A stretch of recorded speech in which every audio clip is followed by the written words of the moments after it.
que seja um tempo também muito bom, precioso, de aprendizado e de grandes desafios para as nossas famílias. Eu rogo não somente por mim, mas pela tua igreja, pelo tempo que teremos juntos agora, em nome de Cristo Jesus. Amém. Obrigado. Muito bem, queridos irmãos, queridas irmãs, eu quero continuar na manhã de hoje, estudando aquele assunto que nós iniciamos semana passada e que nós não pudemos terminá-lo porque tivemos a Assembleia Geral Ordinária. E esse assunto, para aqueles que não estavam aqui semana passada, diz respeito a uma famigerada corrente ideológica chamada ideologia de gênero, ou um outro nome também mais técnico que recebeu na meados da década de 80, chamada teoria queer. Nós iniciamos o estudo desse assunto na semana passada, e se você não esteve conosco, já está disponível o áudio lá no nosso site, bem como os slides do que estudamos, e eu queria dedicar esses 5 minutos iniciais lembrando você do que nós falamos juntos aqui na semana passada, ok? A nossa proposta aqui é fazermos uma abordagem histórica e sociológica desse assunto, bem como complementar todo o desfecho a ser tratado aqui com uma refutação bíblica. Nós vamos aprender juntos quais são as opiniões dos homens, inclusive opiniões filosóficas, e vamos fechar o nosso tempo juntos com a opinião de Deus, que é a que mais importa para as nossas vidas, ok? Então, nós falamos semana passada aqui que o primeiro indivíduo na história a cunhar esse termo ideologia de gênero, ainda de forma muito prematura, muito embrionária, foi um neozelandês que veio para os Estados Unidos estudar em Harvard, e a sua profissão, o seu ofício, era um sexólogo.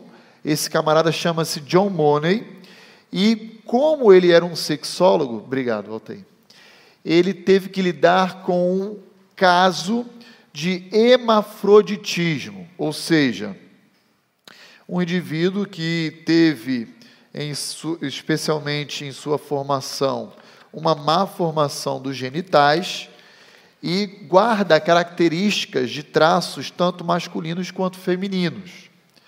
Isso levou esse neozelandês chamado John Money a ter que lidar pela primeira vez com um caso atípico, singular, e daí ele pensou em separar, então, a questão do sexo do aspecto do gênero. E ele cunhou o seu trabalho ali, no atendimento a esse paciente dele, tratando e lidando com esse paciente em termos de gênero e não de sexo, porque o hermafrodita guarda os dois traços, né? Muito embora, via de regra, seja basicamente masculino, porque dentro dele ele não tem órgãos do aparelho reprodutor feminino, é apenas uma má formação que permite ter a aparência, a fisionomia de dois genitais aí presente. Depois, então, de John Money, veio um outro americano, um sociólogo chamado Talcott Parsons. E esse camarada, tendo contato com a literatura e as ideias de John Money, ele vai querer trazer para dentro da academia, para dentro do meio universitário e da pesquisa, essa proposta apresentada por John Money, e vai combater ferozmente o modelo tradicional de família e de filhos. Ele já vem com uma proposta, então, de desconstruir um pouco mais do que John Money ofereceu em suas argumentações. E a proposta de Talcott Parsons é oferecer um modelo de educação mista nas escolas públicas. Então, para Talcott Parsons, não existe menino ou menina, existe criança. E por causa das suas ideias, O tratamento no ambiente da escola deveria ser único, independentemente do sexo. Daí surgem, inclusive, expressões que os adeptos da ideologia de gênero usam de menininks, amiguinks, porque o final da palavra é um X. Ele deixa em aberto, não é menino ou menina, e sim menininks, dependendo, então, da orientação sexual que o definirá. Essa é a ideia. Talcott Parsons também é o grande responsável pela ideia do uniforme escolar. Como é que você, não sei se você usou lá, mas eu sempre estudei de escola pública, vinha lá com o brasão da Prefeitura do Rio de Janeiro, né? Meninos e meninas usando o mesmo uniforme, porque dentro da escola não existe distinção de orientação sexual. A proposta dele é uma educação mista, igualitária, e apenas existem crianças. Esse mesmo sociólogo defende, então, uma política de igualdade dos sexos, porque, como ele é da década de 50 e 60, as suas pesquisas, nós sabemos que isso, historicamente, está ali na sequência da Segunda Grande Guerra Mundial. E o que fez, historicamente, as duas grandes guerras no século passado? Ela tirou homens que estavam nas indústrias, nas fábricas e no comércio, na cidade, e levou para a frente de batalha. E as mulheres, as esposas desses homens, tiveram que assumir o lugar deles no mercado de trabalho local. E havia uma distinção de tratamento dos próprios proprietários das empresas na remuneração, nos benefícios, quando se tinha homens e mulheres.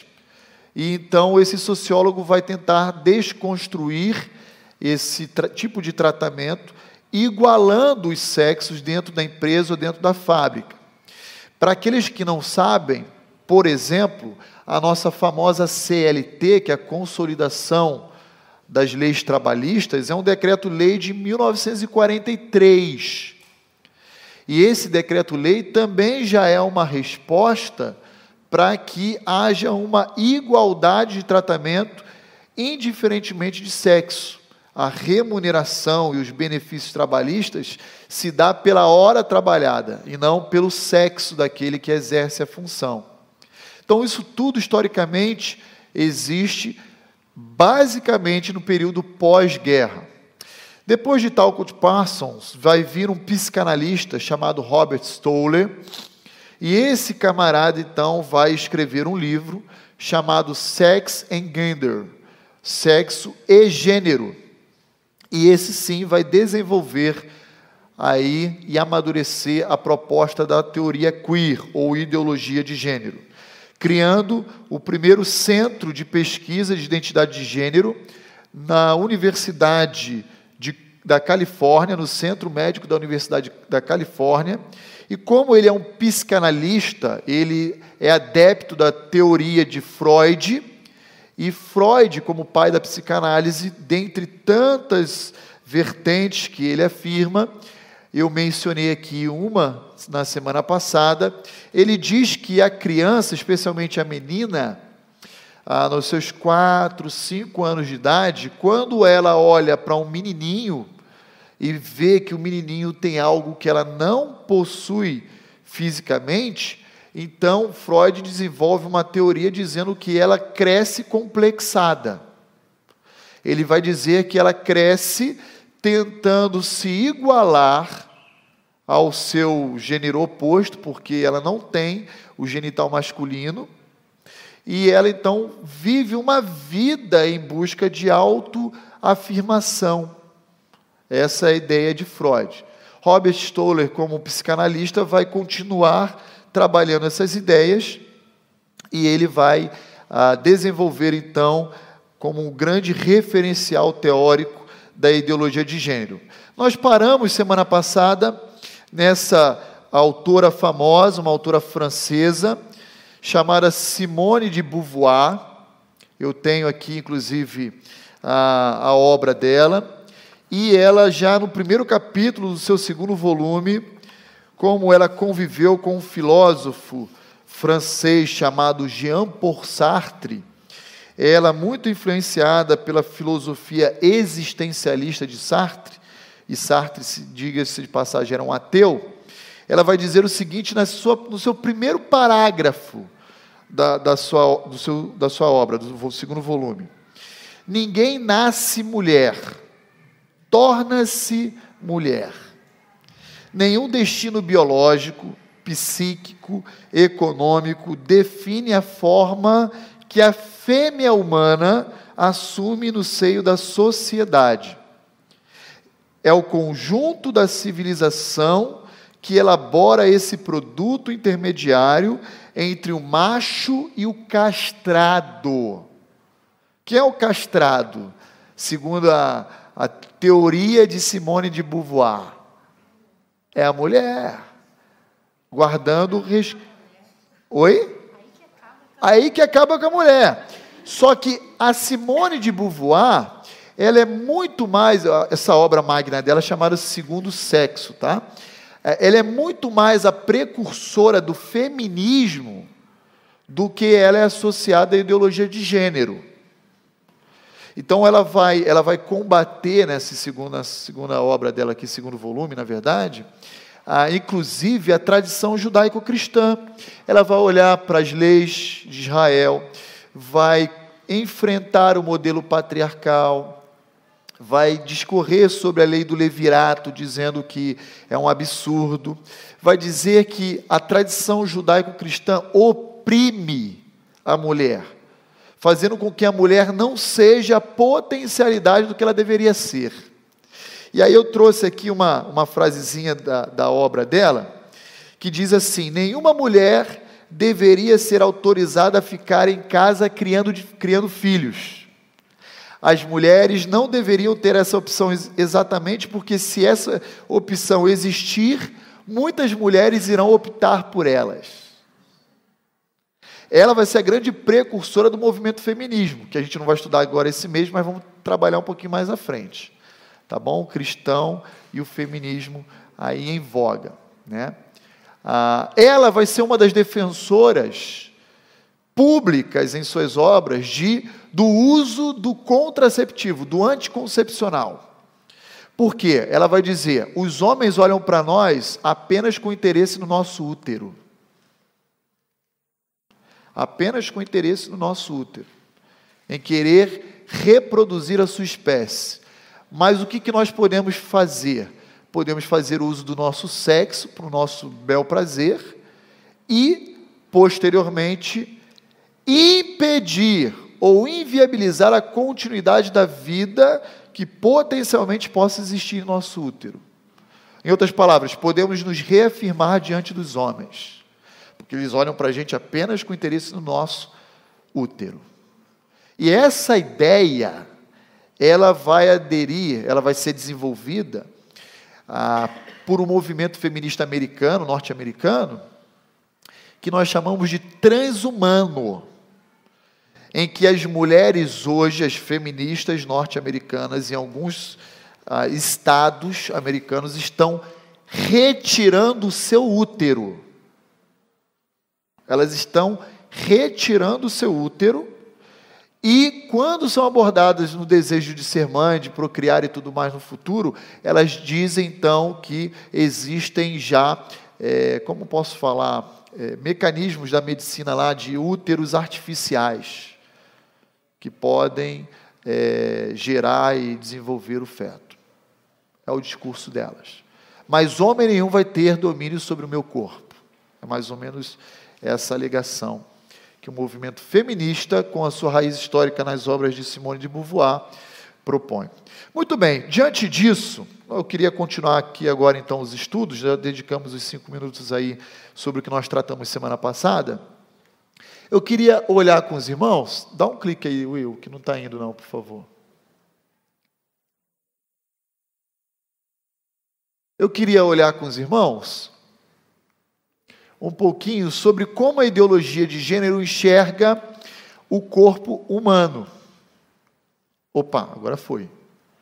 Como a ideologia de gênero compreende o corpo humano. Em outras palavras, os adeptos da teoria queer são extremamente contrários ao determinismo biológico. Eles vão dizer o seguinte: o corpo humano é a expressão de uma determinação biológica que define o sexo do indivíduo. Mas o gênero é um construto social. É a maneira como esse indivíduo se apresenta e se relaciona no meio em que ele vive, no qual ele está inserido.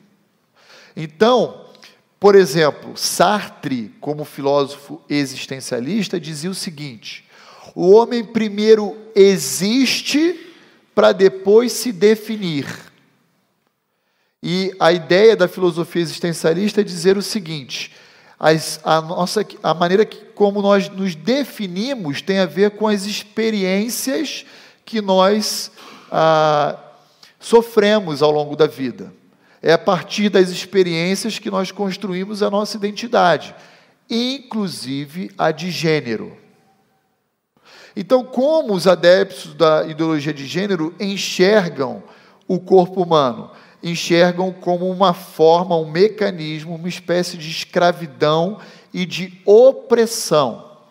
Se você falar sobre determinismo biológico, eles vão abominar você, porque eles querem, então, propor uma ideologia que seja libertadora, em que o indivíduo possa escolher o que quer para si.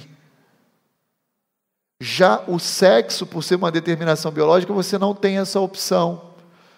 Você já nasce com aquele sexo, né? Com aquela anatomia, aquela fisionomia. Ok? Algo muito importante que nós devemos mencionar aqui, quando tratamos esse assunto, é que, décadas atrás, foi levantado por esses teóricos da ideologia de gênero a ideia de que um indivíduo, por exemplo, homossexual, ou seja, alguém que nasce com determinado sexo, mas opta pelo gênero semelhante ao dele, em se relacionar com alguém do mesmo gênero que ele, do sexo dele, seria então uma ideia genética, de fundo orgânico.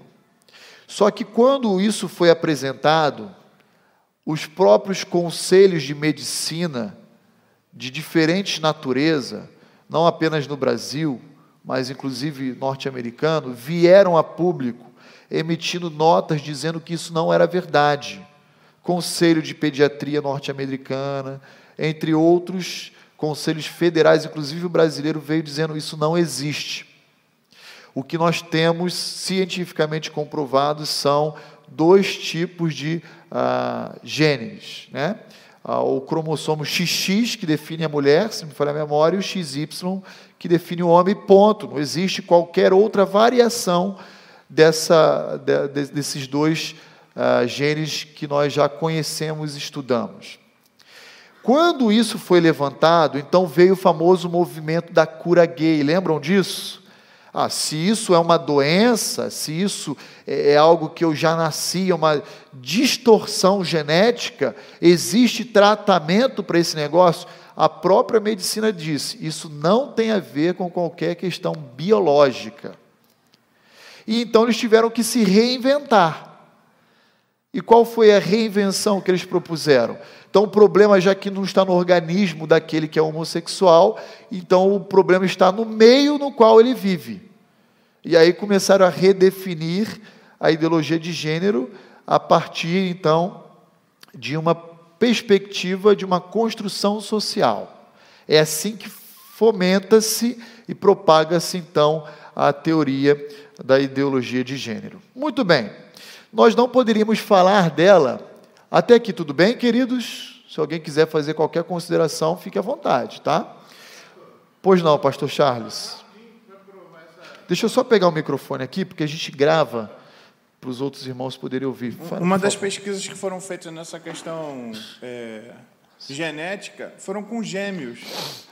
Porque os gêmeos são idênticos geneticamente e casos de um ser homossexual e o outro não. Aí provou que não é questão genética, né? É um dos argumentos, né? Isso. Que é essa questão. Se é genético, os dois tinham que ser de determinada direção, né? E não existe essa autodeterminação, né? Obrigado. Boa contribuição, excelente.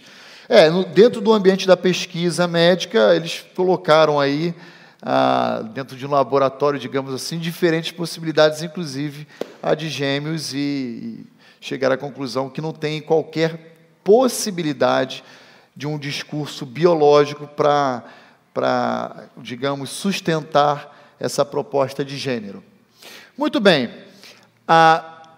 Eu não poderia me omitir de falar dessa última personagem aí, que teve grande influência, e ainda tem até os dias de hoje, através da sua obra, chamada Gender Trouble, o problema de gênero, que foi escrito em 1990 e foi traduzido poucos anos atrás aqui para a língua portuguesa. E essa é uma filósofa chamada Judith Butler, e a sua grande influência gira em torno de algumas declarações que estão presentes nessa obra dela aqui, que eu recortei e quero ler para os irmãos entenderem um pouquinho o que ela propõe dentro desse aspecto. Ela diz assim: ser homem ou mulher não é algo que se é, mas algo que se faz. Dentro da área filosófica, ela é uma pós-estruturalista, ou seja, ela é alguém que já superou, ela está à frente de todo modelo ou estrutura sistematizado. É uma corrente dentro da filosofia, ok? E ela então diz: ser homem ou mulher não é algo que se é algo que se faz. Então, não existe uma determinação biológica já autoimposta à pessoa, mas existe uma orientação que ela escolhe. Em outras palavras, é isso. Outra expressão que ela coloca: não existe ligação nenhuma entre biologia e papel social. Nossa opção sexual nada tem a ver com o nosso corpo biológico. Abra aspas ainda na expressão dela. O gênero não é o resultado casual do sexo, nem é aparentemente tão fixo quanto o sexo. Ele é um estado construído radicalmente, independentemente do sexo. Um artifício em flutuação livre, que tem por consequência que homem e masculino podem tanto significar um corpo feminino quanto um corpo masculino.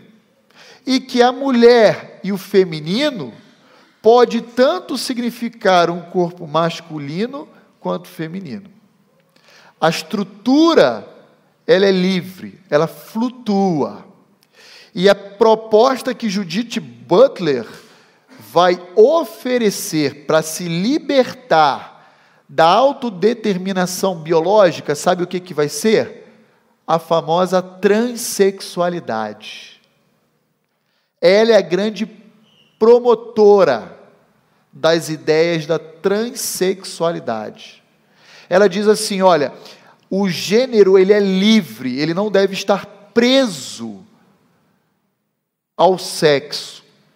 E para você então desconstruir ou enfraquecer essa autodeterminação biológica imposta a você, sabe o que você deveria fazer? Mudar de sexo, fisicamente, lutar contra o seu próprio corpo, tentando desconstruir aquilo que te foi autoimposto. E aí, nessa mesma obra, ela vai dizer o seguinte: como é que uma pessoa constrói o seu gênero socialmente? Ela vai dizer, em primeiro lugar, existe um processo aqui. Essa pessoa deve se desprender-se do sexo como fato biológico natural. Isso vai culminar nas cirurgias transexuais.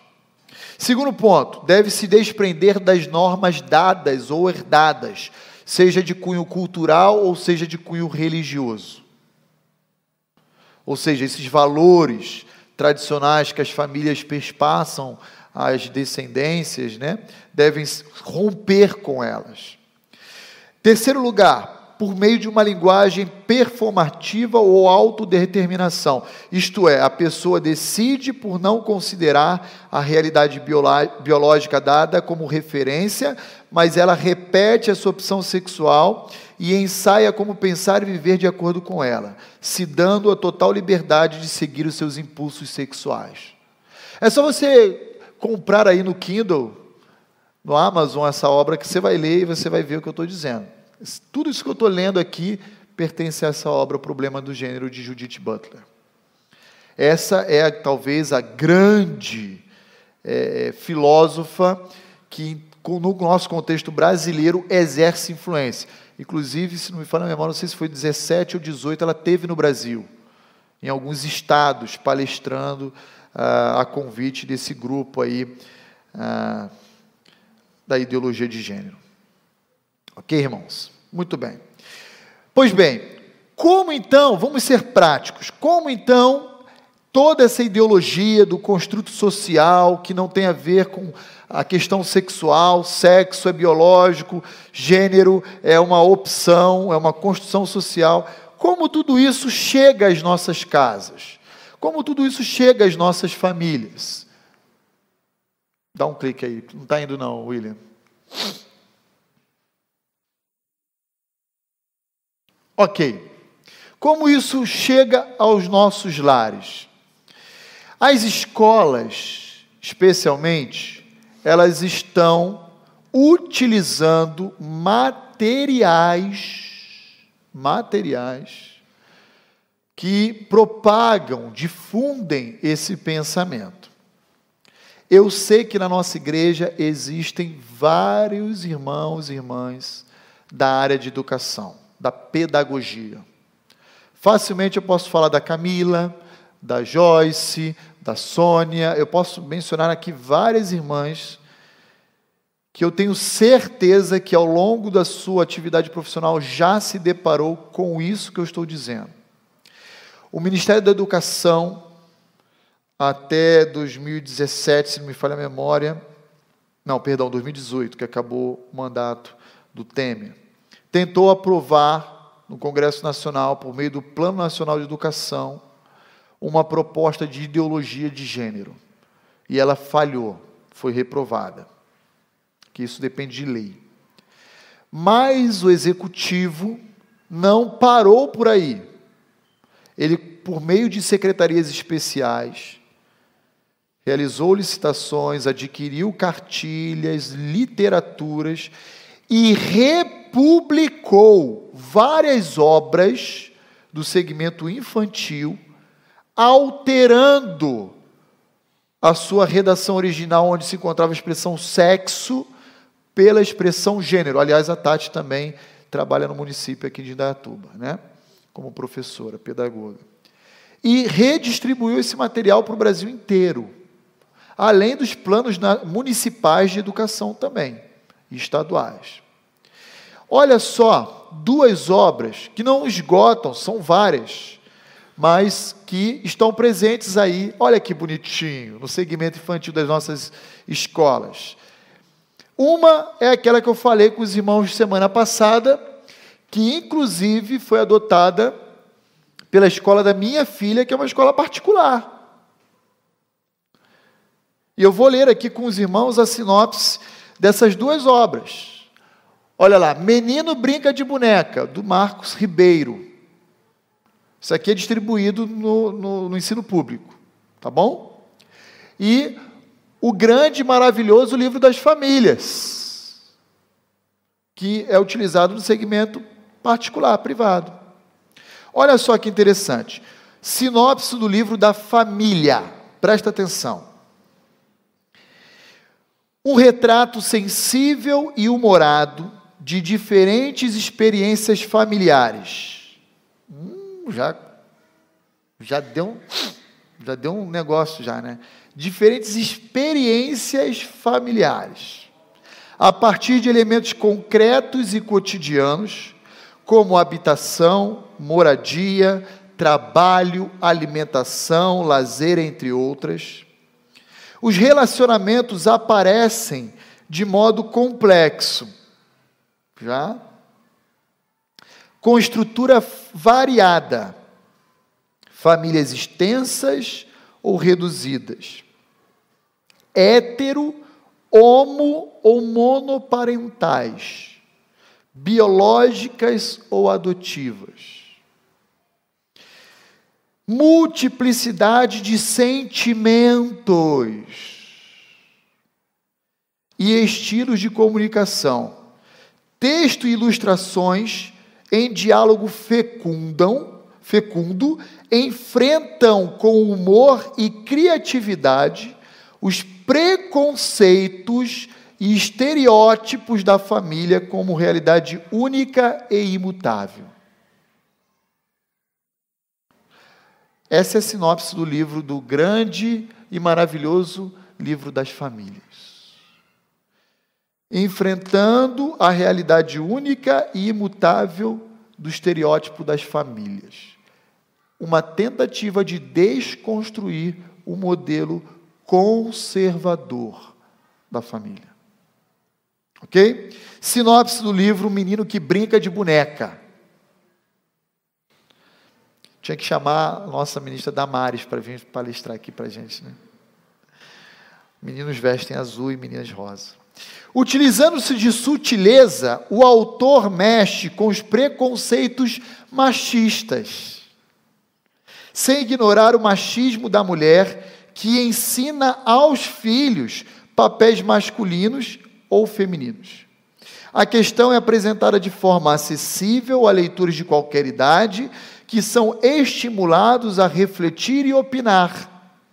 Uma obra que trata da nossa cultura ainda impregnada de heranças patriarcais. Gente, o mundo está de forma clara e visível, escancarada, dizendo: nós somos contra o modelo de tradição judaico-cristã. Simples assim. Mas como a igreja está se posicionando diante disso? E o pior, sabe o que é o pior? É que esse grupo é pequeno numericamente falando, mas faz um barulho danado. Já percebeu isso? Deixa eu pegar aqui o microfone. Sônia é professora. Chegou algum material dessa natureza na sua mão, na sua escola? Pior, né? Pior, né? Que nem tem uns que agora eu entendi mais sabendo dessa teoria, que fala assim, que você não precisa ser o que o papai sonhou, você pode ser o que você quiser. Aí mostra, alguns, não fala claramente, mas alguns desenhos que ensinou a isso, né? Mas uma coisa assim, que eu já ajudei a difundir isso, e que agora eu percebo que não é só essa ideia, mas, por exemplo, quando eu vi isso aí, menino brinca de boneca, qual o problema disso? Porque o marido também tem que ajudar a cuidar do filho. Então, eu já pensei assim, qual o problema de estar ajudando? E até ainda hoje eu penso isso, mas eu sei que está difundindo agora mais ideias, né? Porque só a ideia do marido ajudar a mulher e cuidar do filho não era o problema, né? Sim. Então, qual o problema do menino brincar com a boneca, né? Veja, Sônia, a sua colocação é muito oportuna, porque existem alguns papéis que são estabelecidos ou, como posso dizer, estão já instituídos na sociedade de gerações anteriores, de tipo, quem cozinha é mulher, cozinha não é para homem. A gente vê que isso é mais uma tradição do que vai comprometer um modelo saudável de família. Isso não tem nada a ver. Agora, veja, qual é a proposta por trás do que o autor está falando nesse livro, especificamente, de acordo com a sinopse que nós lemos? Desconstruir um modelo estabelecido. Eu não tenho problema, necessariamente, se a minha filha pegar um carrinho do irmão dela e for brincar, for jogar com o carrinho. Isso não necessariamente é errado, mas eu tenho que nutrir nela uma ação compatível com a sexualidade que Deus deu a ela. Eu não escolhi o sexo da minha filha, foi Deus que deu. E ela tem que viver em consonância com isso. O que a proposta desses autores estão fazendo é separar isso, dividir, dizer uma coisa não tem nada a ver com a outra. E aí a gente vai entrar na irracionalidade que a gente falou aqui semana passada, né? De que existe uma série na Netflix, até a Bia falou semana passada depois da aula, eu esqueci o nome dela, em que o camarada ele nasce num corpo, mas ele se sente como gênero algo oposto ao corpo.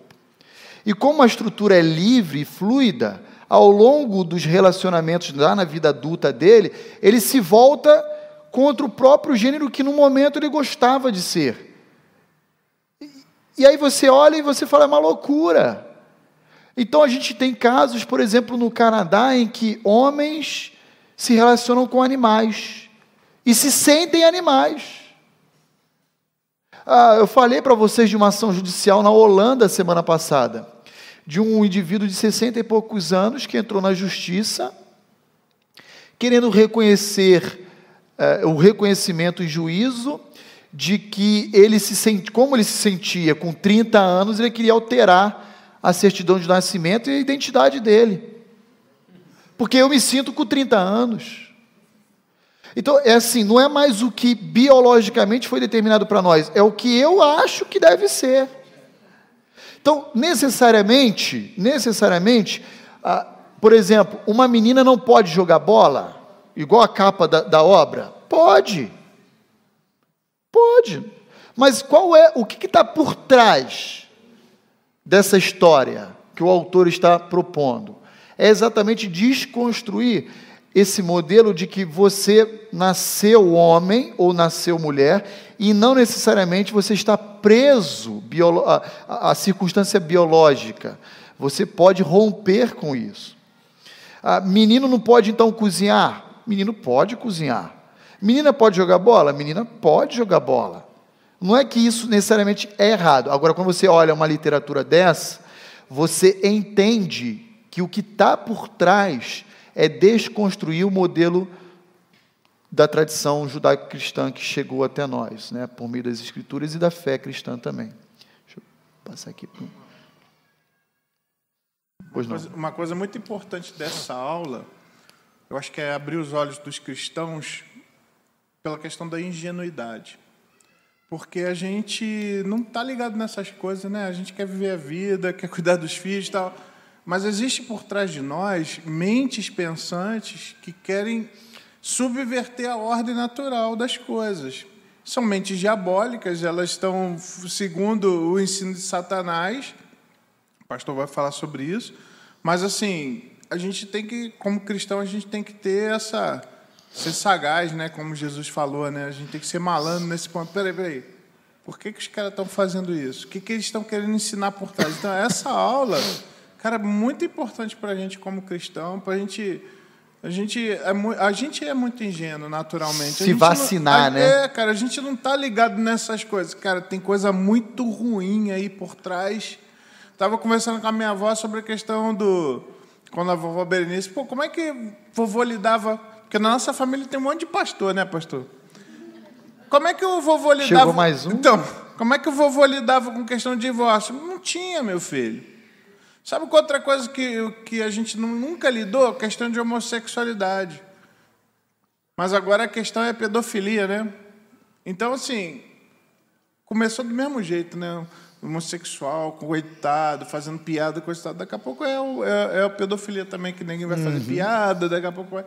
É o jeito de Satanás sutilmente querer mudar a mente das pessoas sem que elas percebam, né? Ótima colocação, pastor Charles. 2 Coríntios 4:4, Deus desse século cegou o entendimento do homem. E por trás, volto a dizer, Sônia, por trás dessa proposta, há uma ideologia. Há uma intenção de combater o modelo tradicional da família. Pode falar. Então, como ele falou, acho que por essa ingenuidade mesmo, e a gente vê assim um modelo machista que teve, então eu mesma já defendi isso, e eu vejo muitas amigas falando, qual o problema também? Por que a Damares tem que falar rosa e azul? Porque está nessa ingenuidade só olhando aquele modelo machista, né? Mas não percebe que tem toda essa outra... Porque quando ela está fazendo isso, ela está combatendo essa ideologia. Ela é fruta, isso. É fruto de um momento, de um contexto. E qual é o contexto dessa turma querer entrar, por exemplo, no Ministério da Educação, como já entrou no Ministério da Saúde? Hoje o SUS custeia cirurgia transexual. Você está pensando que é só no Ministério da Educação? Aí eu reforço as palavras do pastor Charles. Não podemos ser ingênuos. Jesus disse o que para os discípulos dele? Seja prudente como a serpente e simples como... Pô, pastor, o senhor está criando aqui uma teoria da conspiração. Não é, não. Não é teoria da conspiração, não. É prática. Ela já está estabelecida. E sabe como ela é sutil? Eu vou dizer para vocês como ela é sutil. Will, passa aí. Olha aí. Olha outra área sutil que chega às nossas casas. Eu estou até antecipando para a gente poder sair para o intervalo daqui a pouco. Olha só. Põe o primeiro vídeo aí. Sabe essa figura aí? Quem é essa figura aqui? Você lembra desse desenho? Qual que é o nome desse desenho? Vida de inseto. Lembra desse desenho? Muito legal. Quem viu esse desenho? Eu curti, eu ri muito desse desenho. Leu quantas vezes, Tati? 50 vezes. Agora, olha só um trechinho desse filme aqui, Olha lá. Presta atenção. Ô, Gracinha, quer conhecer a mosca da sua sopa? Presta atenção. Vem com o papai. Então, só porque eu sou uma joaninha eu tenho que ser mulher? É isso, meu chapa? Hein? Sujou a joaninha, homem! Francis, eles têm caquinha nas mãos. Vai começar. A julgar pelo seu bafo, ficou rodeando um monte de esterco o dia inteiro. Pare, Francis, as larvas começaram a chorar. Você prestou atenção nessa parte do filme?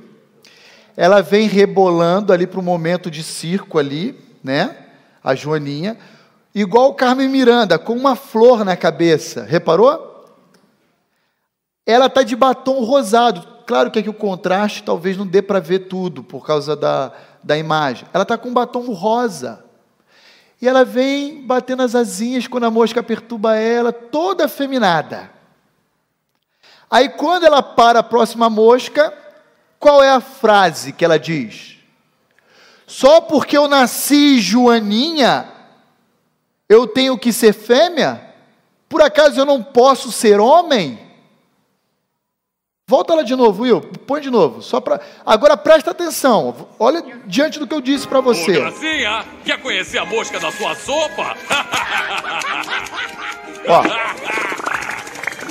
Meu bem, vem com o papai. Então, só porque eu sou uma joaninha eu tenho que ser mulher? É isso, meu chapa? Hein? Sujou a joaninha, homem! Francis, pode parar. eles têm caquinha nas mãos. Só porque eu nasci uma joaninha, eu tenho que ser mulher? Eu não posso ser macho? O que é isso? Fala para mim o que é isso. Ideologia de gênero. A questão da lagarta também, né? Tem várias.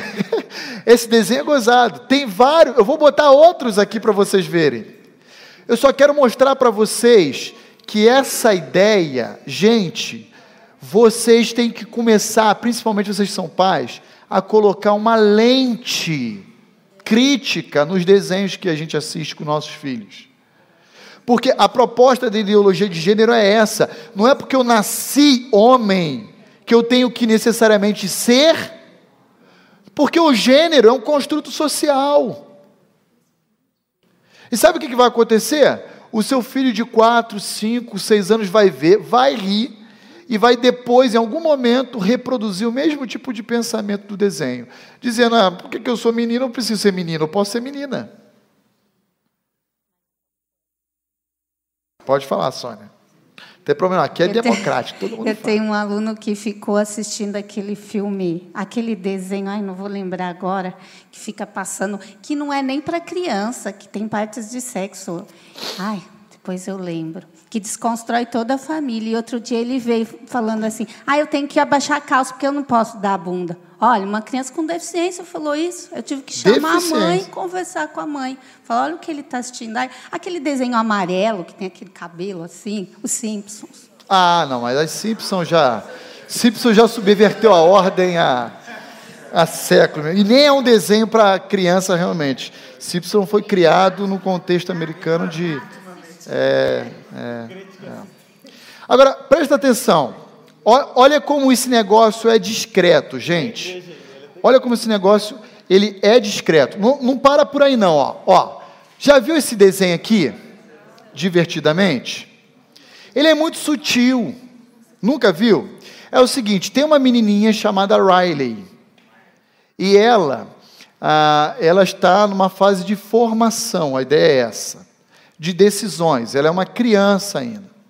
E os pais viram e mexem, pegam no pé dela, briga e tal.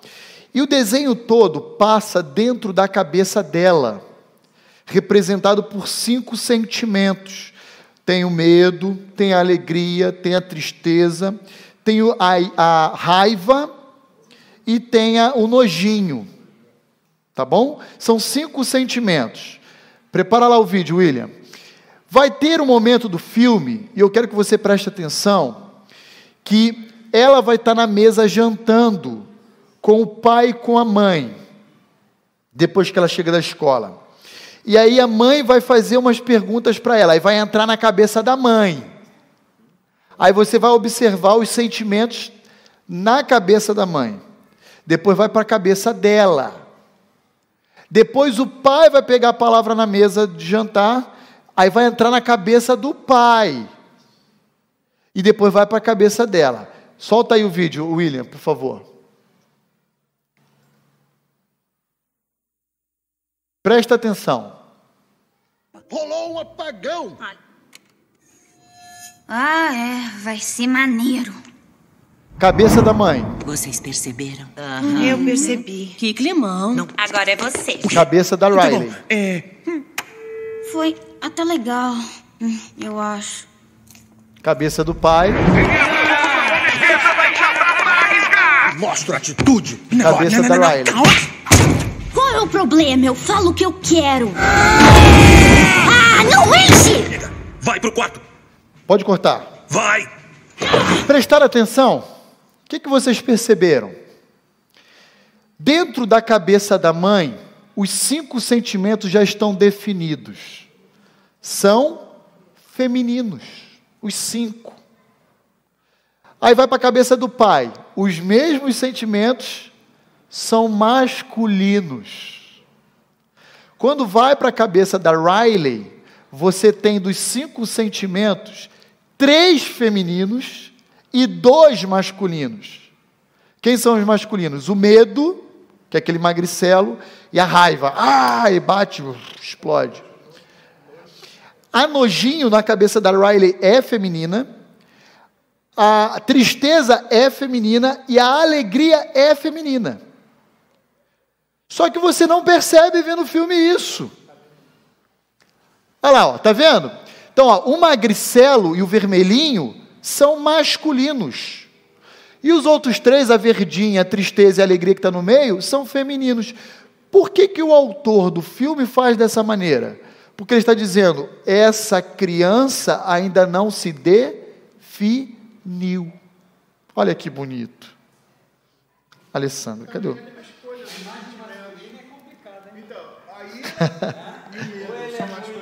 A ira e o medo são masculinos.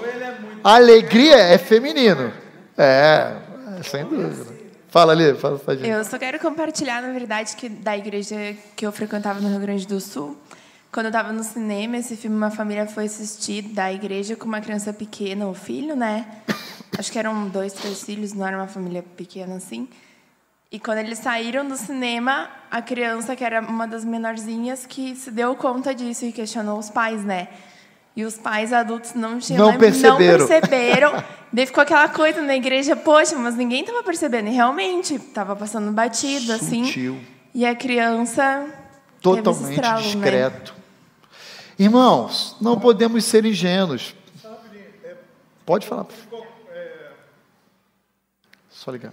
Ficou claro que eles, como produtor de filme, eles passaram a mensagem para quem eles queriam. Né? Então, às vezes, a gente não vai entender porque é outro mundo mesmo, mas... A criança entende muito bem. Entende mais rápido do que a gente, mas porque a linguagem foi para ela, não para o adulto, né? Dá para a gente ser ingênuo? Lu, dá para a gente ser ingênuo? Agora, pô, pastor Roni está achando o negócio aí pelo em ovo. Não é, não. Não é, não.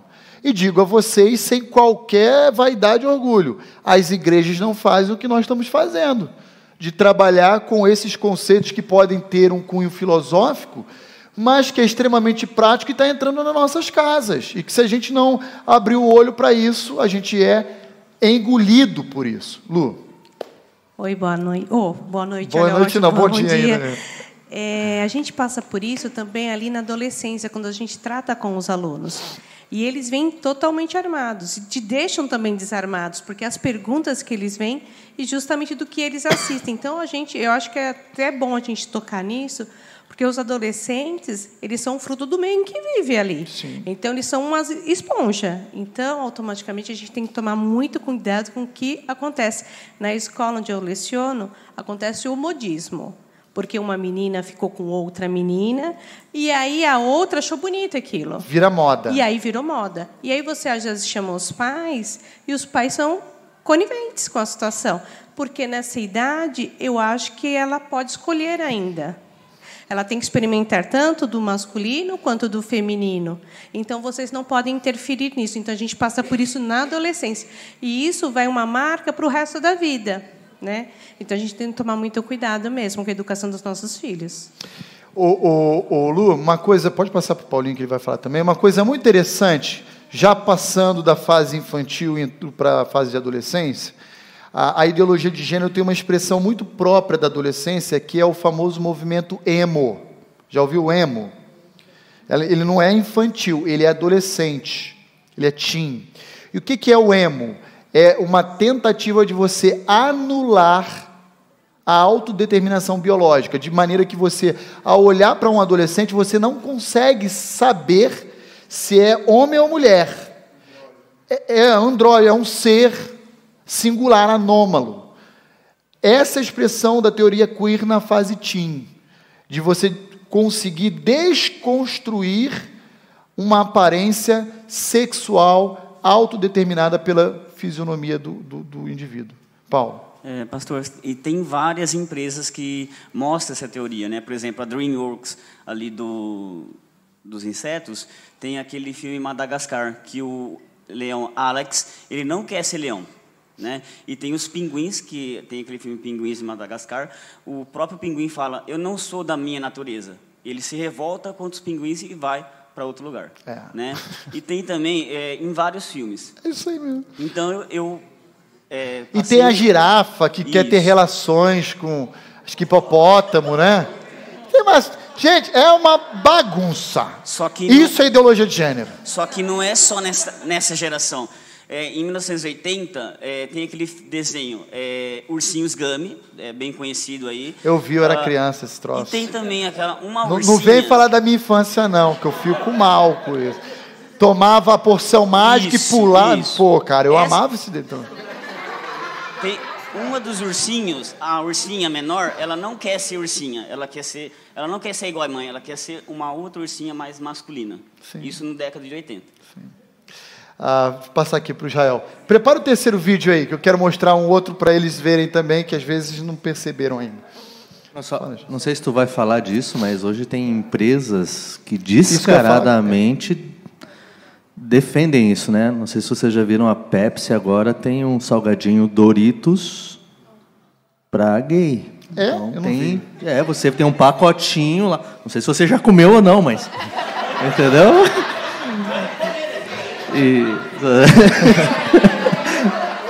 Você vai ver, tem empresas, né? A sede da Pepsi Cola aqui em São Paulo, eles têm uma área onde é só isso. É para fazer os funcionários defenderem isso. Eles só contratam pessoas assim, com essa mentalidade. Né? E tem toda uma área lá. Rainbow. É a marca do Ruffles Rainbow. Uma série de produtos Pepsi Cola para esse tipo de cliente. Né? Grandes empresas, especialmente as multinacionais. Obrigado, Israel. Acho que o William também me falou isso, que foi convidado para trabalhar numa área responsável da empresa dele, em que tinha um projeto de fomentação também desse tipo de inclusão, né, ou de respeito, alguma coisa do gênero.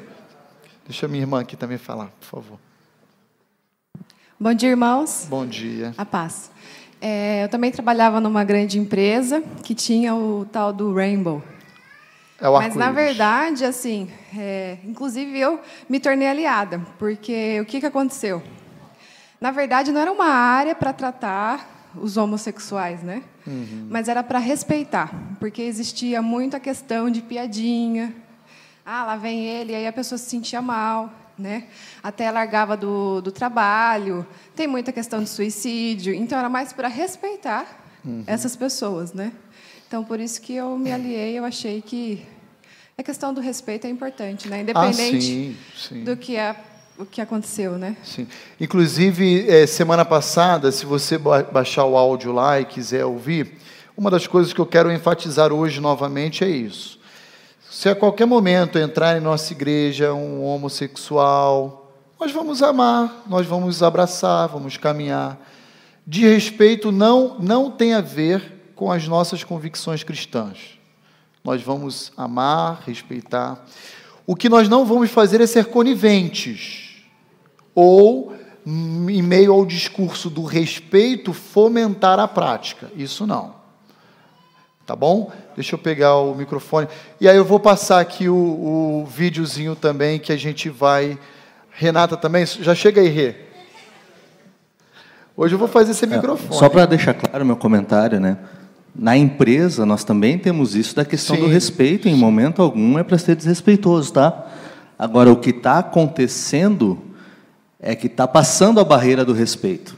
Eu, como líder da empresa, estou sendo chamado a participar de treinamentos externos para vir e defender e apregoar a ideologia de gênero dentro da empresa. Então, eu fui convidado lá, eu fui participar de uma reunião, e você acha que lá a reunião eles estão falando só de respeito? Que nada, eles estão falando de como realmente influenciar para mudar a mentalidade do mundo a respeito de ser plenamente aceito e certo. E onde esse negócio de aceitação funciona enquanto eu tenho que aceitar ele. Mas quanto a ele aceitar a minha fé, ninguém fala. Ninguém defende que a fé de um cristão tem que ser respeitada e que eu possa educar meu filho como um homem, minha filha como mulher. Esse respeito mútuo não existe. Essa liberdade de todo mundo pode ser livre para pensar como quer, enquanto você não é contra a ideologia dele, porque a hora que você pensa que menino tem que ser menino, menina, aí acabou a tua liberdade. Amor. Você não pode pensar, você está errado, você está impondo. Não estou impondo, eu só quero ensinar meu filho assim, eu não posso. Eu estou sendo determinado. O preconceito é só contra ele, contra a minha fé nunca há preconceito. Né? Então... Tá certo, é isso aí mesmo. Rê. Claro, por favor, querida. Eu estou mexendo em casa de marimbondo, fica tranquilo, já estou. Não, mas o que eu queria comentar, até ver a sua opinião, é com relação à educação dos nossos filhos, com relação a tudo isso. Porque eu converso muito com o Robson, né, nós não temos como colocar os nossos filhos dentro de uma bolha e evitar que eles vejam tudo isso, né? Até, por exemplo, o Lucas, na escola, ele tem o Clube do Livro, ele tem o Cine, lá que chama de Cine Polo, eles assistem filmes que não estão no nosso controle, eles leem livros que não estão no nosso controle. Então, assim, o que eu converso bastante com o Robson, mais na idade do Lucas, que tem 11 anos, a Nicole tem 6 ou 7, mas a gente tem que trabalhar também, é do discernimento. Isso. Tá? Então, a gente tem que trabalhar em casa com as crianças para que elas saibam que existe isso e se posicionarem com relação ao que a Bíblia diz a isso. porque nós não vamos conseguir evitar com que eles vejam isso, e até certo ponto a gente consegue evitar algumas coisas dentro da nossa casa, mas não fora. Sim, então, claro. Isso é o que a gente tem que trabalhar dentro de casa, é o que eu penso. Perfeito, é isso mesmo, Rê. Na verdade, nem é saudável nós criarmos os nossos filhos numa redoma, numa bolha. Isso não é saudável. O que a gente precisa fazer é prepará-los para enfrentar a vida. A Ruth vai falar lá também, tá, Mari? Ela tinha levantado a mão antes lá. Deixa eu só fazer uma consideração. Há diferentes fases da infância de uma criança, né? Então, eu diria que a primeira fase, que é aquela fase em que a criança não tem condições ou capacidade reflexiva ainda, a gente tem que imprimir ali, como uma tábula rasa mesmo, dizendo, ó, essa é a lei de Deus. Deuteronômio 6, inculca, e põe lá nela, no coração dela, a lei do Senhor, dizendo para ela, isso aqui é a vontade de Deus. Quando ela já chega numa fase de pré-adolescente, 10 anos, 11 anos, ela já tem uma capacidade, já desenvolveu até, por uma questão biológica, uma cognição que permite ela questionar, mas por quê? Por quê? A fase dos porquê. Mas por que isso aqui é branco? Por que aquilo ali está suspenso? Por que aquilo ali está embaixo? É a fase do porquê. Aí, essa é a hora de você inculcar de uma outra perspectiva, ajudando ela a chegar às conclusões bíblicas do que Deus deseja para ela. Então, de tal forma que essa criança, num clube de livro, vendo um filme, ela vai ter um filtro. E o nosso papel, enquanto pais, é ajudá-los a construir esse filtro. E não decidir por elas. Isso não é o caminho. Por quê? Volto a dizer, na primeira infância, eu tenho que fazer isso. Mas quando elas já estão maiores e perfeitamente capazes de tomar decisão, eu não devo mais fazer isso por elas. Eu tenho que estar ao lado delas, de mão dada, dizendo, e agora? O que você vai fazer? Não, eu vou obedecer a Deus, então eu vou dizer não para isso e sim para aquilo. Quando pais tentam tomar as decisões pelos seus filhos, sempre, o que vai acontecer é que vai chegar na idade de adolescente, jovem, esse filho, por mais que ele tenha aderido à fé cristã, ele não entendeu o evangelho perfeitamente, ele nunca teve a possibilidade dele tomar a decisão, ele vai se desviar. Isso é fato, isso é comprovado. Vai chegar na universidade, vai embora. Então, existem momentos que a gente tem que estar sensível ao longo da criação dos nossos filhos para perceber quando eu tenho que fazer e quando ele tem que fazer. Eu vou estar ao lado dele. Até que ele case e deixe pai e mãe, eu vou estar ao lado dele. Ok? Mas a decisão não vai ser mais minha, vai ser dele. Deixa aqui pela ordem, como bom batista, Ruth, Marilene e a Lu. Ó, se não tiver café, o problema não é meu, viu, gente? Vai, Ruth. Eu acho que nesse cabe muito aquele versículo de Salomão. Ensina a criança no caminho que deve andar. Provérbio 22:6. Porque quando for grande, não se desviará dela.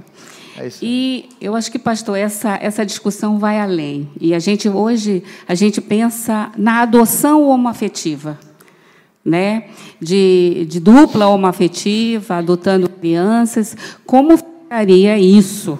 E a lei diz que isso não é critério para dizer, não, essa adoção não é possível. Uhum. Então, a situação está crescendo de uma forma, e hoje, para nós adultos, causa estranheza isso, né? Mas para as crianças, daqui 10, 15 anos, talvez não. E por isso a importância de inculcar na criança isso. Essa geração. Nessa geração. Porque, muito tempo atrás, eu estava comentando aqui com o irmão, eu estava lendo sobre o casamento homoafetivo na Argentina. A educação da ideologia de gênero tinha começado, antes da aprovação do casamento homoafetivo, cerca de 10, 15 anos antes. Por quê? Começou a sendo trabalhado nas escolas, com as crianças. Então, aquelas crianças que já estavam adultas foram que fizeram a aprovação daquele momento. Então, as nossas crianças serão os amanhã, serão de amanhã, os médicos... E que nós não podemos deixar ser doutrinadas hoje. Exatamente. Porque, para nós, toda essa situação causa uma estranheza muito grande. Sim. Agora, será que para as nossas crianças causarão daqui 20 anos? Porque elas estão sendo doutrinadas hoje. Então, esse eu acho que é o grande risco e é a nossa responsabilidade como adultos de hoje. A ideologia de gênero, reforço aqui, quer tornar o mundo uma verdadeira Sodoma e Gomorra. Marilene.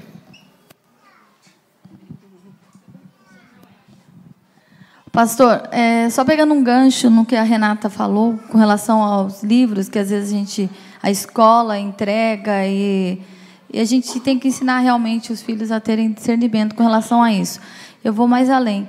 E com relação aos profissionais, nós como os profissionais, porque eu também hoje já comecei na área de educação, hoje eu estou como auxiliar educacional. E eu vejo dentro de sala de aula que muitas coisas acabam chegando da Secretaria da Educação e meio que assim, impõem isso para o professor.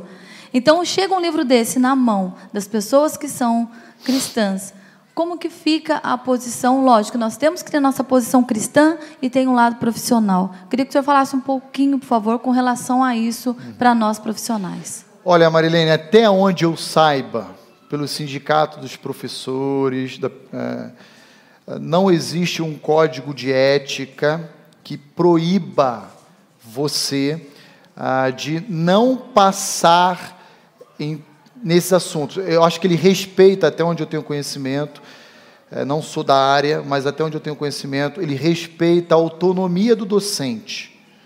Então, você poderia, tendo posse, por exemplo, daquele livro lá, o grande livro fantástico da família, passar em parte daquele material e abordar, e a outra parte que tem um cunho ideológico, você não apresentar em sala de aula. Até onde eu sei, eu volto a dizer, eu não tenho conhecimento de causa plena nessa área, mas você tem uma autonomia como docente, uma liberdade para você, inclusive, porque até professores de geografia, de história, às vezes não conseguem seguir o currículo todo da apostila, independente de ter cunho ideológico. Então, você tem essa liberdade. Então, eu diria para você fazer bom uso dela, você e todos os cristãos, quando pegar um material desse porte em suas mãos. Agora, eu volto a dizer, se o seu ofício for contra a sua fé, alguém precisa se mexer. Ou é o ofício que deve deixar de ser praticado, ou você vai ter que abandonar a mão da sua fé. E aí, se chegar numa condição dessa natureza, uma decisão vai ter que ser tomada. Tá bom? Luciane. Aqui. Luciane.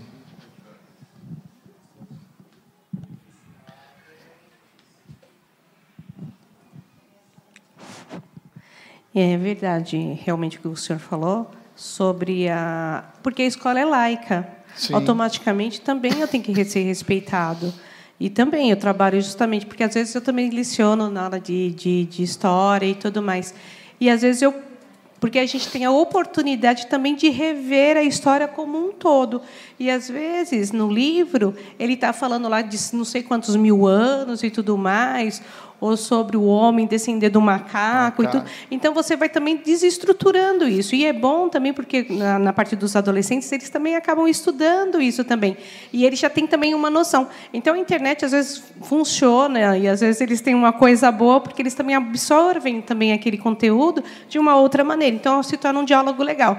Então, a escola é laica, até vou comentar, a Laís também teve um trabalho que era sobre carnaval, e sobre uma música da escola de samba. E, neste momento, eu falei, não, nós somos cristãos, você não vai escrever, bem porque falava sobre patuá, sobre... Então, enfim. E aí eu falei, não. E ela escreveu um louvor. E ela fez um trabalho escrito. E ela colocou um louvor. E ela falou, vou apresentar a minha fé. Eu não sou obrigada a ser... E o professor teve que aceitar. Sim. Então, por isso que é importante isso. Agora, com relação... A gente está falando de adolescentes, mas também sobre adultos. Eu vou falar sobre uma experiência da minha irmã. Meus sobrinhos foram estudar no Sul. E eles foram sozinhos. Certo. E minha irmã ficou em Mogi das Cruzes. Meu cunhado é pastor, né? E o bacana disso, porque os pais, quando você fala de caminhar juntos, e quando chega na idade dos 18 anos, que é a vida já adulta, né? Teoricamente, mas já é adulto, os pais acabam deixando.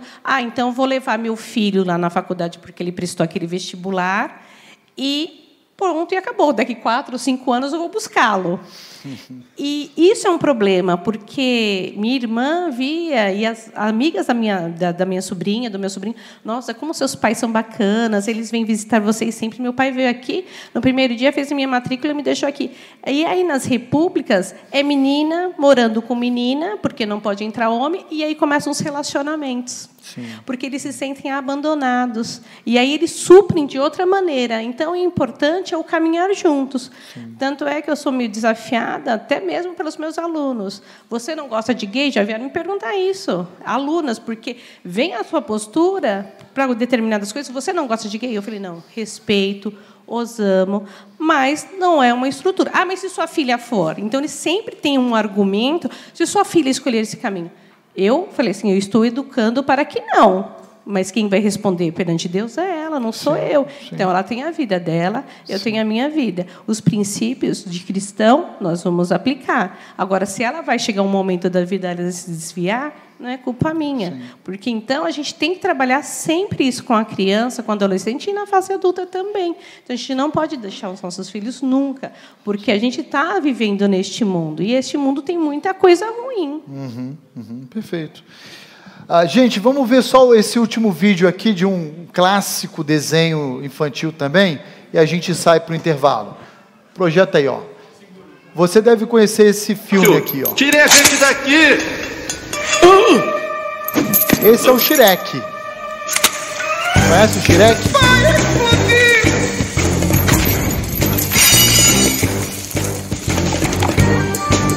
Pinóquio.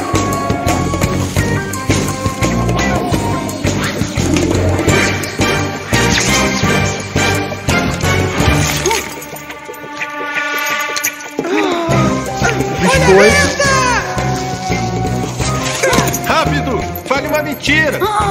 O que eu falo? Qualquer coisa, rápido! Fala que está usando roupa íntima feminina!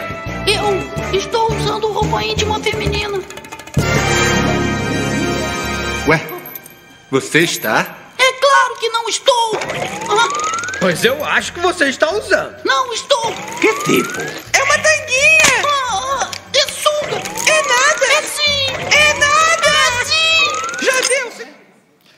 Queridos, eu sei o que eu vou dizer agora, mas para muitos que já viram trocentas mil vezes o Shrek, passou despercebido e não percebeu essa cena do desenho. Ou estou enganado? Sejamos prudentes como e simples como a pomba. Vamos sair para tomar nosso café. 10 minutinhos, tá? E a gente volta. 10. Respeitem o sinal, por favor. Nossas casas, e que a gente precisa ter cuidado. Materiais escolares, como própria literatura adotada em escolas públicas e particulares. Desenhos e filmes infantis. Falamos aí de 3 aí, ó, o Shrek, Vida de Inseto e Divertidamente. Ficou o passador aí? Ficou, né? Então, temos todos esses itens aí que a gente observou. Mas não vai, William. Aí, pronto, deixa o Shrek aí.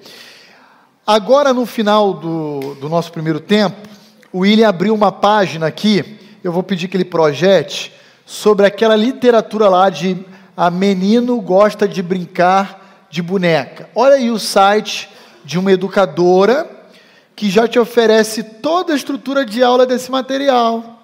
Olha que lindo. De menino gosta de brincar de boneca. Olha lá, ó. Você tem ali as aulas, você tem até um vídeo de YouTube ali, ó. Menino brinca de boneca, para um roteiro, né? Um layout aí do material para você utilizar. Então você nem se dá mais o trabalho de preparar, você chega lá e baixa, pega o material, figuras ilustrativas e usa, ó, que beleza, né? É assim que as famílias estão sendo ameaçadas e destruídas, tá bom? Eu vou passar aqui a palavra também para o pastor Charles, que ele tem um comentário a fazer sobre aquilo que nós falamos no primeiro tempo de aula. Pessoal, quero deixar uma dica para os irmãos. Todo movimento ele tem uma coisa que nós chamamos de discurso legitimador, que é o quê? Uma elaboração construída para que gere a aceitação do outro que ouve. Todo discurso legitimador ele tem algumas fases, tá? A primeira fase, por exemplo, o movimento negro, a gente sabe que são pessoas imagem e semelhança de Deus, são como nós, mas tem um discurso de nós somos, nós temos, o branco tem uma dívida para pagar, né? O índio usa esse discurso legitimador. Mas eu quero chamar a atenção às fases dele. Normalmente, a primeira fase do discurso legitimador é a fase do respeito. A busca pelo respeito. A busca pelo respeito. Você precisa me respeitar. A segunda fase, além do respeito, é a fase da igualdade. Nós somos iguais. Então, são iguais os homossexuais dos demais, então porque eles merecem respeito, porque eles são iguais a todos. Mas aí tem a terceira fase. A terceira fase, que é a fase onde eles querem chegar, é a fase que eu tenho mais direitos do que você. Então, o movimento feminista já está nessa fase, tanto é que um homem, quando morre, ele já vale menos do que uma mulher. A mulher, ela vale mais. Essa é a ideia do feminicídio, né? Um homem, quando morre, a vida dele vale 15 anos, a da mulher vale 30. O movimento homossexual ele também já está nessa fase do terceiro, que é a fase do... Olha, superioridade. Você pode xingar um pastor, mas se você xingar um homossexual, você vai ser preso. A lei ela é mais dura, você tem mais direito do que o outro que não é do movimento. Então, quero... assim, sempre sugerir aos irmãos, para estarem pensando nesses movimentos, tentem observar qual é o discurso legitimador e em que fase ele está. Tá? E ela começa com a questão do respeito, foi que o irmão também, a irmã lembrou a gente, o irmão falou, pessoal, o crente nunca desrespeitou o homossexual. Como movimento, jamais. Se alguém fez uma piada, alguma coisa assim, o erro é dele. Mas não é isso que está não é nesse ponto que está se colocando, né? Então, assim, já passou do respeito, já passou da igualdade, agora eu tenho mais direitos, eu quero ter mais direitos do que você. Então, a gente precisa tomar cuidado nesse ponto também. Tem dúvida que hoje estamos vivendo o período da superioridade? Hoje, eles estão propagando a ideia de que a regra é o homossexual. Se você é hétero, você que está errado, é homofóbico. Esse é o discurso legitimador, a terceira fase. Então, o homo, ele pega o ônibus, o metrô em São Paulo e se agarra. E aquilo não é assédio moral, não é... Agora, se o hétero fizer isso, que é isso? Que absurdo. Agora, interessante, o hétero não faz, mas o homo, para se reafirmar, faz. Então, é algo terrível. Muito bem, feitas essas considerações, irmãos, eu quero prosseguir aqui agora, na nossa segunda parte do nosso tempo, dando uma resposta bíblica para todo esse discurso ideológico, filosófico, sociológico que nós, então, encontramos aqui. Tá? E eu vou pedir a ajuda de vocês na leitura de alguns textos, para que a gente possa observar qual é a opinião de Deus a respeito desse assunto. Aqui nós vamos ficar com a opinião de Deus, tá bom? Então veja, primeiro ponto que a gente precisa lembrar, e eu peço que alguém possa ler para a gente Gênesis 2, 24. Quem pode ler aqui para a gente? Levante uma das suas mãos aí, por favor. Ok, a Tati. A Bíblia define, sustenta, defende a heteronormatividade. A Bíblia não autoriza em nenhuma hipótese qualquer outro modelo relacional diferente da heteronormatividade apresentada em Gênesis 2:24. Então, Tati, leia por favor para nós Gênesis 2:24. Por isso, deixa o homem pai e mãe e se une à sua mulher, tornando-se os dois uma só carne. Então, deixa pai e mãe quem? Homem. E ele se une a quem? A mulher. E então se torna uma só carne. Então veja, existem dois sexos que se complementam. O casamento bíblico, ele é monogâmico. Não é um homem com várias mulheres. Não é poliândrico. Uma mulher para vários homens. Ok? Ele é monogâmico. E hétero. É um homem com uma mulher. E qualquer outro relacionamento diferente disso é reprovado por Deus. Um homem com um animal, zoofilia. Um homem com outro homem, homossexualismo. Um homem com várias mulheres, poligamia. Uma mulher com vários homens, poliandria. Qualquer modelo que foge de Gênesis 2:24 não é o ideal de Deus. Não é o ideal de Deus. E ao afirmar isso, eu sei que alguns vão olhar para mim e vão dizer assim: mas pastor, nós sabemos que na Bíblia houve grandes personagens que foram polígamos. Isso não exclui a responsabilidade deles. O ideal de Deus é um homem com uma mulher. Ok? Esse é o primeiro aspecto que a gente precisa considerar. Tudo bem? Segundo aspecto. A ideologia de gênero, ela é uma ameaça à fé cristã, porque ela vai atentar contra dois elementos presentes na família, no casamento. Quais são esses elementos? A complementariedade e a fertilidade que caracteriza o matrimônio. Esses dois elementos, eles nunca estarão presentes fora do modelo ideal de Deus para o homem.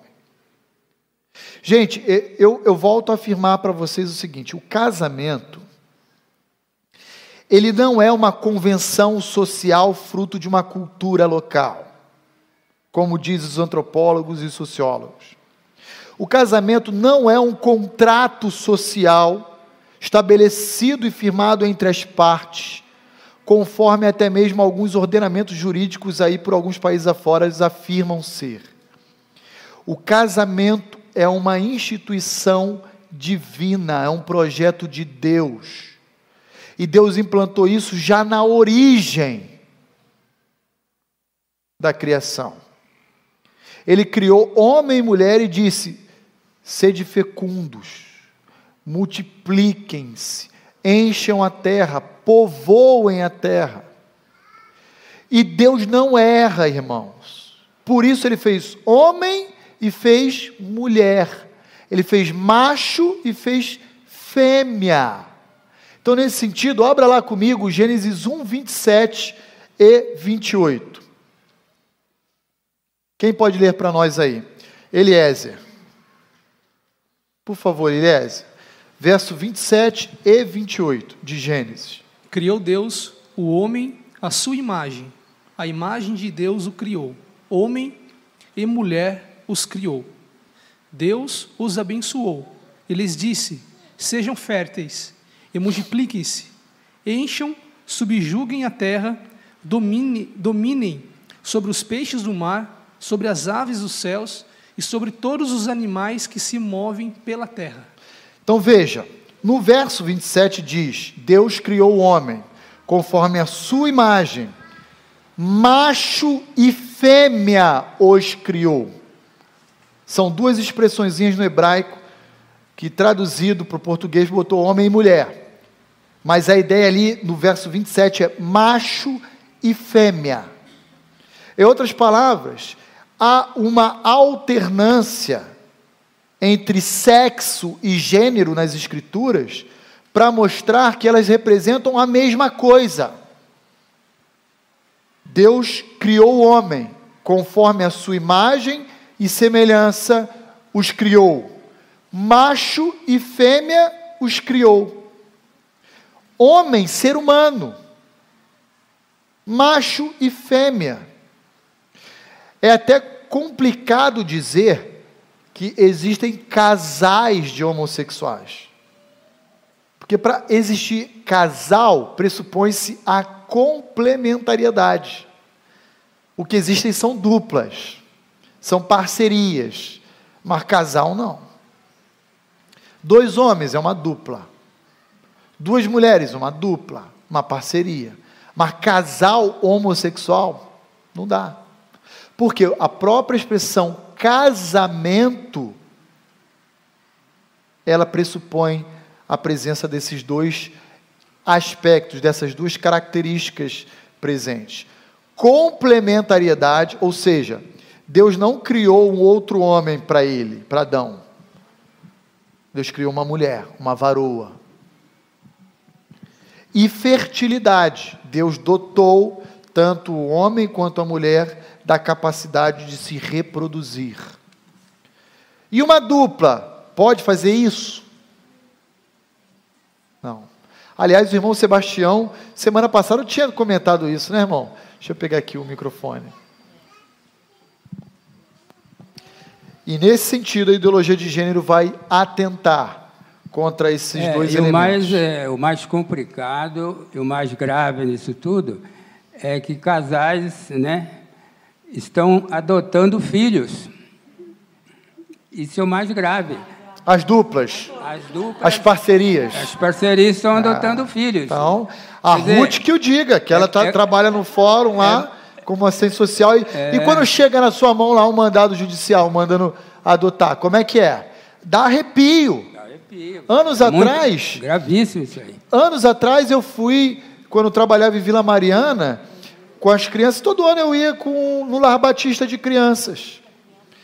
E tinha ocasiões em que chegava tanto uma ordem judicial mandando o Lar Batista receber crianças que estavam expostas, né, a risco, e já estava superlotado, quanto tinha mandado judicial dizendo assim, ó, entregue a guarda da criança, Lar Batista, a dupla tal. Não, na verdade vinha o casal, né, mas estou falando da dupla. E aí, o Lar Batista que cuida de criança tinha que entregar. Porque veio a ordem judicial, e aí?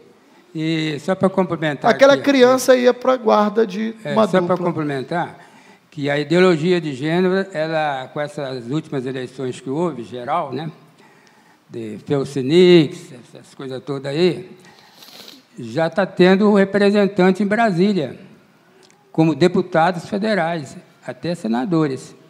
Quer dizer, já chegou... Sim. Né? Na cúpula do governo. Então, é preciso que os evangélicos, aqueles que preservam a família, estejam muito atentos, defender os seus princípios. Né? Não é que defendendo o princípio vai viver também na caverna, mas tem que haver definição certa sobre isso aí. Perfeito, irmão Sebastião. E eu digo para os irmãos, como eu já disse anteriormente, preste atenção no que eu vou repetir aqui. O Evangelho de Cristo, ele é holístico, ele não é seletivo. Ele não se preocupa apenas em salvar o homem, mas ele se preocupa em sua abrangência a redimir toda a criação.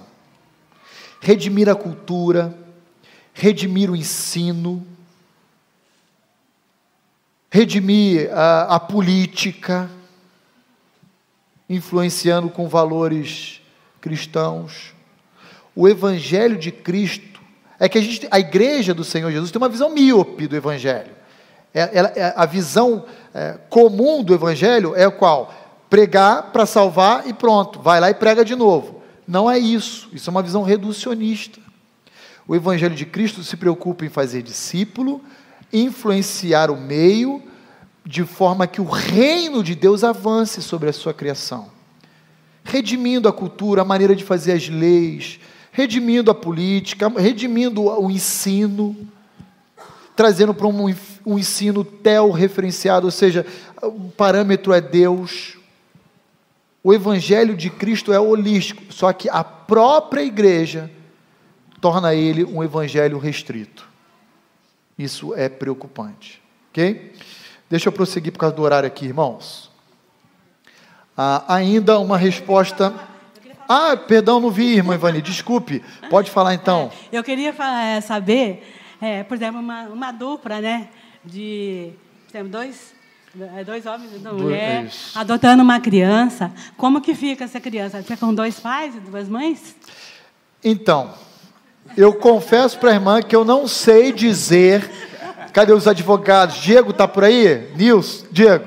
Não está não, né? Essa hora saiu fora também. Eu não sei dizer para a irmã como é que vem judicialmente o documento para registrar em cartório. Ou 2 mães, Já está se falando, eu vi no repórter no jornal hoje, que é para colocar pai e pai, mãe e mãe, no registro, em cartório. Né? Então já existe um movimento, uma tendência para isso. Eu não sei quem já fez o passaporte recentemente, mas antigamente tinha os campos pai e mãe. A última vez que eu fiz o passaporte era genitor 1 e genitor 2. Está resolvido. Agora, gente, vocês estão rindo. Seria extremamente engraçado se não fosse triste. Sabe por quê? Eu vou dizer para vocês como é que isso afeta a mim e a você.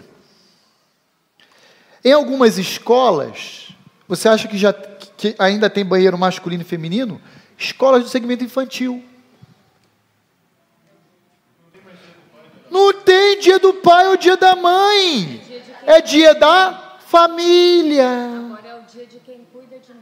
É o dia de quem cuida de mim aqui no município de Indaiatuba. Não, ainda não? Ainda foi o dia da mãe. Glória a Deus. Glória a Deus. Vocês estão entendendo? É o respeito, a aceitação e a afirmação através da superioridade. É o discurso legitimador. Agora, veja, eu não sei se você já percebeu, mas em clube, shopping, já tem o banheiro da família. Por quê? Está num processo de transição. Antes só tinha o quê? Masculino e feminino. Né? Hoje criaram lá um terceiro ambiente. Você vai pensar assim, como eu pensava na minha ingenuidade. Não, é banheiro para deficiente. Uma ova. Você olha assim, tem uma plaquinha como se fosse da família. Assim, 2 adultos e uma criança. Mas, na verdade, é um banheiro unissex. Existe já uma ideologia de gênero estabelecida nesses ambientes. Deixa ela falar só um pouquinho, já chega aí, irmão Sebastião. Pois não. Sobre os banheiros, será que não é para o pai entrar com a mãe para ajudar? Porque eu tenho filha pequena, gente, trocar sozinha é muito difícil. A bolsa cai, a fralda cai, a criança se joga. Então... Sim. Existe o fraldário. Não, eu achei ótimo existe que tenha fraldário. Banheiro da família. Uma vez eu fui, acho que no Mercado Grande, né, amor? A gente ia e tava só mulher, né, tal. Claro. E ela era bem menor. Eu deixei o carrinho na porta para a porta não fechar. Eu falei, você vai entrar comigo no banheiro das mulheres. Aí ele me ajudou. Aí depois entrou até uma faxineira. Ela ficou olhando. Eu, bom dia, a gente já está saindo, não sei o quê. Sim. E aí a gente saiu, mas quem tem criança, né? E assim, a minha é bem agoniada, não é nem um pouco quieta. Me ajuda muito o banheiro da família. Não, sem dúvida. A gente sabe, esse tipo de ambiente, a gente reconhece que ele existe, mas normalmente chama de fraldário, né? Tem lá também um trocador. Isso aí, tudo bem. Eu estou falando de escolas em que professores, educadores já têm um ambiente em comum. Não tem mais a plaquinha de menino ou menina. É unissex. E já estão nas escolas. Então, voltando a falar sobre o banheiro, a gente teve um caso lá na escola... Vamos prestar atenção aqui, gente. Presta nisso aqui, vai. Que realmente ela ganhou na justiça o direito e ação para ter um nome social. Ela nasceu menina, mas ela quis ser menino. Então, na chamada, ela já não responde. Se você chamar pelo nome dela, ela não responde. Tem que chamar pelo nome social, que ela ganhou na justiça, e ela é menor. E aí teve um problema também para usar o banheiro, porque então ela se sentia menino e queria usar o banheiro dos meninos. E na escola não tem esse banheiro. Então, hoje foi criado um para deficiente, mas porque até o ano passado, então ela não usava nem o do menino, nem o da menina, e ela usava o dos professores. dos homens. E aí os professores também questionaram, porque se ela gravasse também um homem lá, se não ia dar processo para os professores. Sim. Então, hoje, na escola onde eu leciono, tem um banheiro que é realmente para os cadeirantes, porque a gente tem cadeirantes também. Okay. Mas também ficou para ser usado nessas condições. Queridos, ela era uma menina que iria, porque ela se sentia menino. Eu sou uma joaninha. Lembra da vida de inseto? Fêmea. Só porque eu nasci assim, eu não posso querer ser macho? Gente, isso está aí, eu estou falando para vocês. Fala aí, Paulinho, pode ir. Liga aí, isso. Para que todo mundo possa ouvir, senão não... Segura, perto. O WhatsApp tem aqui o emotion de 2 homens e uma criança. Tem um emotion. 2 homens e uma criança? Tá vendo aí? Eu nem sabia disso. Tem 2 mulheres e... 2 mulheres e uma criança. Tá vendo aí? Olha que legal o respeito, a inclusão, não é? Olha que legal. Você quer falar? Então, eu trabalho em escola também, gente, né? Na secretaria, e a gente faz o cadastro do aluno e já vem com aquele nome social. Se a criança falar que ela é João, mas quer ser chamada Maria, a gente tem que colocar o nome social, Maria. Na ficha de chamada. Na ficha de chamada. E Maria. ele vai ser chamado por Maria, não pelo nome... É isso que a gente está vivendo. Vamos prosseguir. O irmão Sebastião ia falar aqui, e aí a gente prossegue para acabar. Ainda tem mais um complicador, porque essas crianças adotadas para constituir família, né, nesse contexto aí, né? E quando eles se derem por conta, crescerem, eles vão ficar no mato sem cachorro, né? Vai correr para onde? É complicada a coisa. Ah, vi. É verdade. Nossa, eu não tinha visto isso. Eu descobri agora. Deixa eu só pegar aqui um... Vi, da última linha. Vi. Deixa eu só, a respeito disso, irmãos, ler aqui para os irmãos o que eu mencionei na aula passada também, a respeito da nossa Constituição Federal, artigo 226, se não me falha a memória, para mencionar aqui exatamente a redação do texto, como ele se encontra. Artigo 226. Caput. A família, base da sociedade, tem especial proteção do Estado.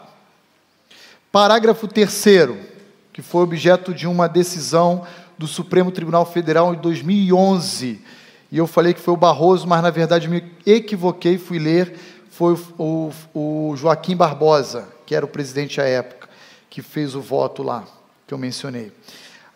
Parágrafo 3º, para efeito da proteção do Estado, é reconhecida a união estável entre homem e a mulher como entidade familiar, devendo a lei facilitar sua conversão em casamento. Sobre essa redação, houve uma ação judicial com repercussão geral, foi parar em Brasília, no Supremo Tribunal Federal, e o excelentíssimo juiz, que hoje já está aposentado, Joaquim Barbosa, na época presidente daquela casa, disse, onde, não somente ele, foi unânime, Gilmar Mendes, a turma toda, disse, onde está escrito união estável entre homem e mulher, entenda-se entre diferentes gêneros. Portanto, não se restringe a norma constitucional ao sexo, e sim à orientação sexual que cada um possui, ou cada um dá para si próprio.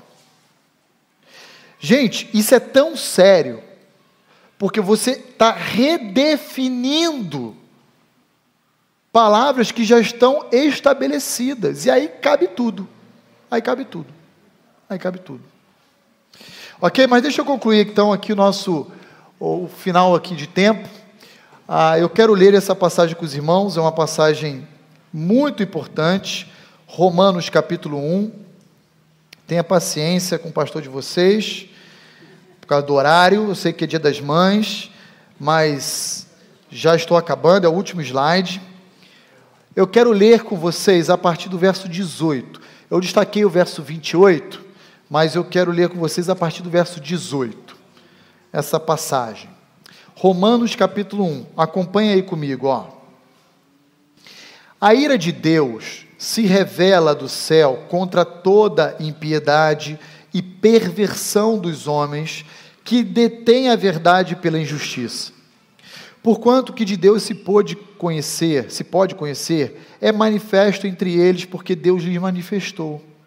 Porque os atributos invisíveis de Deus, assim o seu eterno poder, como também a sua própria divindade, claramente se reconhecem desde o princípio do mundo, sendo percebidos por meio das coisas que foram criadas. Tais homens são, por isso, indesculpáveis, porquanto, tendo o conhecimento de Deus, não o glorificaram como Deus, nem lhe deram graças.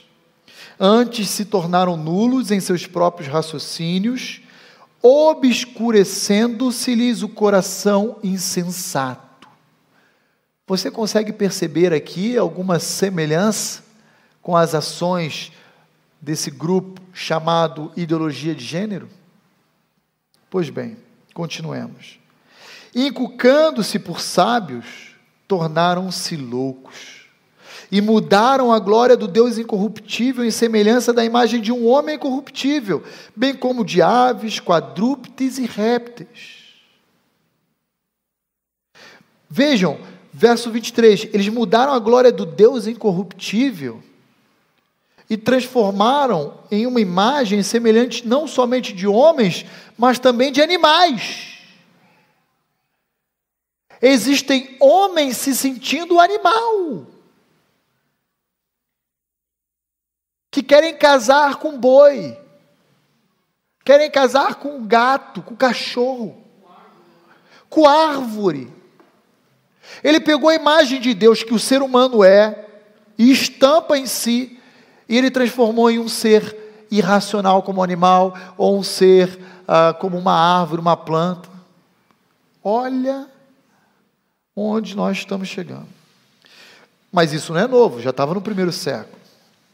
Por isso Deus entregou tais homens à imundícia, pela concupiscência do seu próprio coração, para desonrarem o seu próprio corpo entre si, porque eles mudaram a verdade de Deus em mentira, adorando e servindo a criatura em lugar do Criador, o qual é bendito eternamente. Amém. Por causa disto, os entregou Deus a paixões infames, porque até as mulheres mudaram o modo natural das suas relações íntimas por outro, contrário à sua natureza. Semelhantemente, os homens também, deixando o contato natural da mulher, se inflamaram mutuamente em sua sensualidade, cometendo torpeza, homens com homens, e recebendo em si mesmos a merecida punição do seu erro. E por aí vai. Irmãos, em outras palavras, a Bíblia trata a ideologia de gênero como sendo disposição mental reprovável, como sendo torpeza, como sendo paixões infames, como sendo uma distorção e expressão da concupiscência do próprio coração humano corrompido. Gente, parece que Paulo está falando para nós hoje. Só muda a embalagem. A ideia já estava lá na Roma Antiga, na Grécia Antiga. Não dá para a gente olhar para um texto como esse, dessa natureza e magnitude, e achar que Deus é conivente com esse negócio. E por que eu estou falando isso? Porque existem pseudos-igrejas, não são igrejas genuínas, cujo pastor é homossexual, cujos membros são parceiros, duplas, e assim por diante. Por último, mas não menos importante, para a gente encerrar, passa aí, William, por favor. Não existe distinção, na perspectiva de Deus, entre sexo e gênero. E aí eu quero encerrar olhando o texto de Levíticos 18. Levítico 18, verso 22 e 23.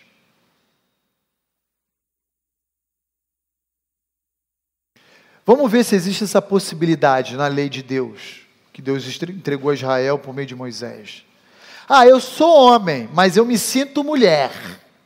Então vou me deitar e me relacionar com outro homem, porque o que importa é como eu me sinto. É isso?